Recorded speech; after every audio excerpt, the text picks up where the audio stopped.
And that is my bottom line. So basically, this whole Ponies and Balloons Act, if someone does not come in and properly oversee this response, our marsh now is being used as a boom, an absorbent boom, a big giant sponge. It's on both sides of us. It will fill up, it is filling up constantly. We have heavy, heavy crude penetrating our marsh all over the place right now as we speak. They deploy and then they pull them back in when a politician comes in. This is not acceptable. They're not cleaning it up. They're covering it up. We're barely into this. This could go on for years and years, and they're already cutting costs, cutting corners, and taking shortcuts is why we're all sitting in this room today. Enough is enough. Now, as far as EPA, OSHA, NOAA, BP, and the federal government, that every one of us in collaboration with each other, that comes from someone at the top of NOAA. That's the kind of people I've been talking to. That came from someone at the top of NOAA. That they're all in collaboration with BP. Are you serious? Who do these people work for?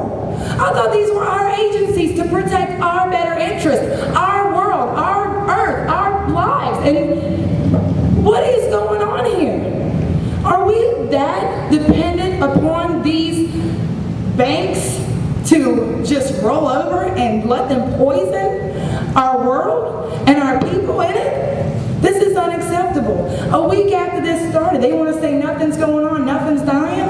A week after this started, I traveled 70 miles east of the original site. There was these shells floating all over the top of the water, hundreds of thousands of them. They were empty because they were dead. I've never seen a shell float in my life. Dead, a week after. 4 weeks ago, when the oil was trajected to hit the west side of our peninsula, I was so mad after I went down to Pass Lucha and seen what wasn't being done there that I got in my boat, my time, and I took a trip. I also had Fox National News on my boat. I traveled from Red Pass 10 miles to Four Bayous, about 10 miles the east side of Grand Island. Now the oil was projected to hit that side of the peninsula that day. 30 miles. I did not run into one respond boat. I did not run into one piece of boom, hard or soft. 150 feet of sandbags on a 30-mile stretch of shoreline. This is unacceptable. So I decided on the way back, well, let me just go out from the coast a little bit and see what's going on. I ran into oil 3/4 of a mile off our coast. Not sheen, crude.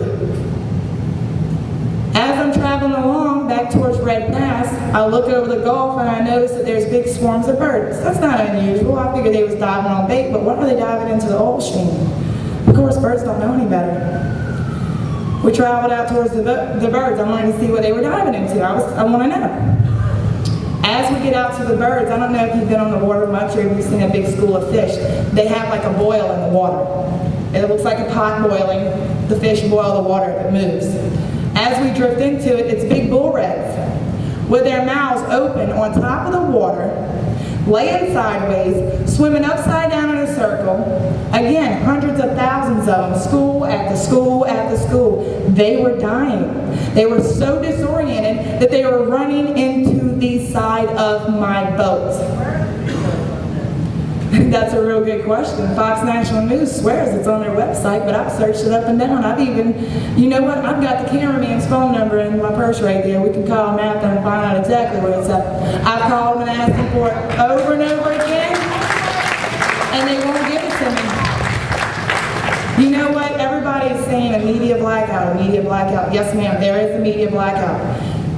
Sydney, Australia, 60 Minutes came over and they did a real nice piece. I watched it on their website. The transcript is still there. 24 hours after the video hit the website, it disappeared. You know, as far as the fishermen can catch shrimp elsewhere comment, I want to make something real clear. We have been fighting imports and regulations for the last 20 years. They have regulated us to the point as commercial fishermen that my husband personally has 7 different permits. The only thing that my husband does not do is oyster.